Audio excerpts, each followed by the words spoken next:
Hello everyone, and welcome to my Wrath of the Lich King Paladin guide.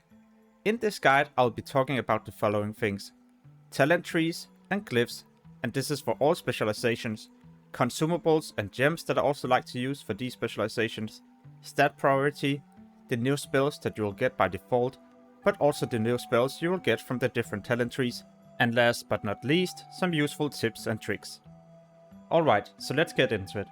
The first talent tree that I would like to highlight is the one that I prefer to use as a Holy Paladin. This is mainly for single target healing.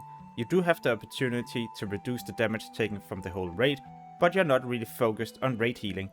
You're more focused on healing the main tank and off tank with Beacon of Light and Holy Light spamming. That's also why I've chosen these kind of glyphs. If you don't have a high enough mana pool to keep spamming Holy Light, then you could always swap into Flash of Light and use the glyph for Flash of Light. The next specialization is Protection Paladin, and the talent tree that I prefer to use most of the times will look like this. You could always swap a few points from the retri tree into Protection tree in case you would like to get more survivability, but the reason why I like this talent tree is because it allows me to build up even more threat, and therefore the DPS will also be able to do more damage without pulling aggro. The last specialization is Retribution. This is going to be such a fun class to play. You still have the high amount of single target damage, but now also the option to do a high amount of AoE damage. When you combine these two things together, but also the opportunity to assist the raid group with healing and different buffs, then you have an amazing and fun class to play. The next two topics will be consumables for each specialization, followed by the gems that I like to use. And I will start with Holy, then Protection and Retribution. As a Holy Paladin, there's a few potions that I like to use. This of course depends on the situation, but also my mana pool. When I lack gear and mana, I usually use a runic mana potion. When I get better gear, but also need to do a high amount of healing in next to no time, then I like to use all my cooldowns together with either Potion of Wild Magic or Potion of Speed. The flask that I always use is Flask of Frostworm to increase my spell power, the main stat for my Paladin. And the food buff is this Deek. If there's a fish feast underground, you could always replace the food buff with that. There's one potion that I mainly use as a Protection Paladin. This will increase my armor by a lot for 2 minutes. I always pop one of these before I pull the boss, and in the fight I can always use another one. If you get low on mana during the fight, you could always use a runic mana potion instead. The food and flask that I use as a tank are the following. I use these to increase my stamina, because stamina is so important for a tank. Potion of Speed is mainly the consumable that I use as a Retri Paladin together with all my cooldowns, for example wings and trinkets. The Dragonfin Fillet I use when I have enough hit or expertise, so if you lack those stats, you might look for a food buff that increase those. For the flask, it's Flask of Endless Rage to increase my attack power. Moving on to the gems. As a Holy Paladin, these 3 gems is what I prefer to use in the beginning when there's no epic gems available. Intellect is such an important stat and pretty much your main stat. The reason for this is because Intellect does not only increase your maximum mana, it also increases your chance to crit with your healing spells. That's why I prefer to stack Intellect, and also why I choose the following meta gem. So when I spam Flash of Light or Holy Light, I have a chance to restore additional mana. These are the following gems that I use as a Protection Paladin when I'm defense capped. So when I have 540 defense, this is not 540 defense rating. You need to make sure you have a high amount of expertise and hit. If you don't hit the target, you will not be able to do any damage. But once you're hit capped and defense capped, you also need to make sure that you stack up on stamina so you can take a lot of hits without dying. I'll be talking more about hit and expertise in a moment, but first the gems that I prefer to use as a Retribution Paladin. Your main stat will always be strength, but without being hit or expertise capped, then your strength doesn't matter because you won't be able to hit the target and do any damage. As a Retribution Paladin, you will need 8% hit without any buffs. This is also equal to 264 hit rating. As Protection, 169 hit rating. Both specializations will need 26 expertise, so 213 expertise rating. So once you have taken care of your hit and expertise, then you can start focusing on building strength and crit rating. That's why I've chosen those gems as well. Paladins will also receive a lot of new spells by default, so when you're leveling, but also when you reach level 80, and these you will get no matter what specialization you have chosen. If you like to tank, then I have some great news for you. You will get yet another threat ability, Shield of Righteousness.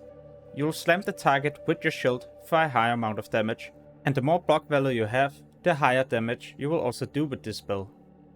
Next up is Divine Plea. You regen 25% of your total mana over the next 15 seconds. When this spell is active, you also reduce your healing done by Holy Light, Flash of Light and Holy Shock by 50%. You can see this in the video. I'm currently healing for around 3000 with my Holy Light, and when the buff expires, around 6000. Overall, you should not use Divine Plea when you're healing, but as a tank, retri and holy, I would recommend you to use this in case you're about to get CC'd. So when you're in the CC, you'll regen a lot of mana. When you get out, you're then ready to pump healing or DPS. However, you could always use Divine Plea and heal, but if you do this, then you could for example use your wings, trinkets and consumables at the same time to increase the healing now that you have reduced healing from Divine Plea. Sacred Shield is yet another amazing ability. This you can cast on either yourself or a party member. When the target with the Sacred Shield takes damage, it will get an Absorb Shield that absorbs 500 damage. When the Absorb Shield is active, you will also increase the critical strike chance of your Flash of Light with 50% on the shielded target. The shield can only occur every 6 seconds, so if I get a shield, then I have to wait 6 seconds before I can absorb another 500 damage. In Wrath of the Lich King, the Seal and Judgment system has been reworked. Back in Burning Crusade, you had to for example activate Seal of Wisdom followed by Judgment in order to activate a debuff on the target. In this expansion, it's completely different. Now you can activate any seal, and then you just use the Judgment of Wisdom in case you would like to apply the old Seal of Wisdom.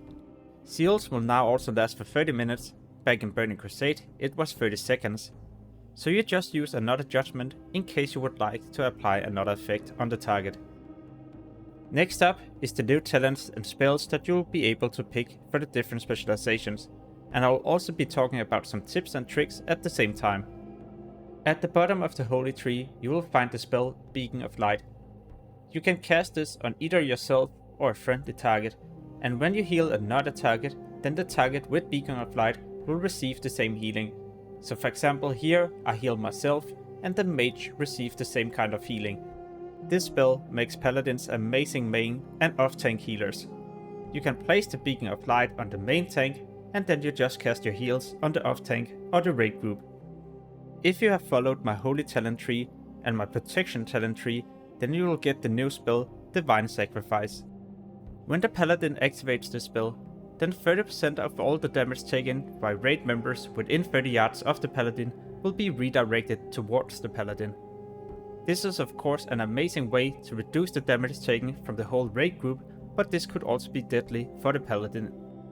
Therefore I always recommend you to use your bubble, so Divine Shield, and then activate Divine Sacrifice.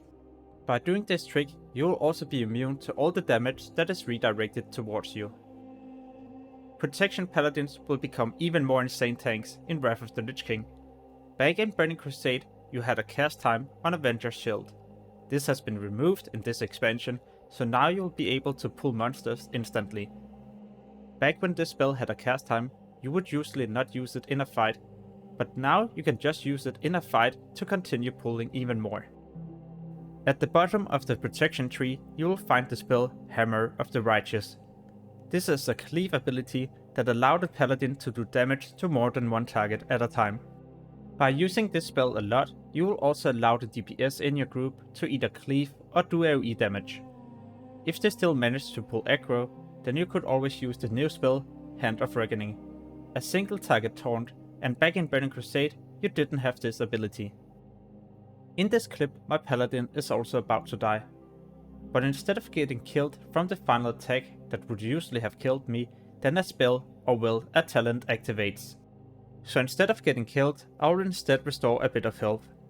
This spell has a 2 minutes cooldown and activates automatically when I'm about to die.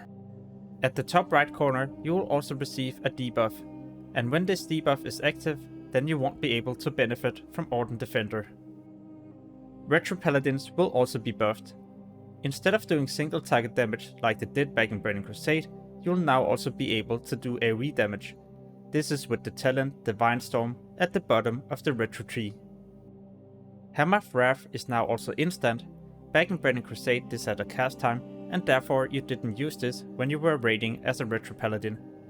In Wrath of the Lich King this is not the case, and now Hammer of Wrath will be in your rotation. If you're wondering about the best faction or race for a paladin, then in my opinion it's Human. In Wrath of the Lich King, Human will receive a new racial, Every Man for Himself. This racial will work as a PvP trinket and allow you to break out of any CC. Amazing if you like to PvP, but also super useful in some PvE situations in case you need to get back into the fight to taunt a target, heal, or DPS. So yeah, that's about it for the Paladin. In case you would like to see more class guides, make sure to check out the channel. I'm also posting investment and preparation, but also other videos for Wrath of the Lich King. As always, thank you for watching and have an amazing day. Peace.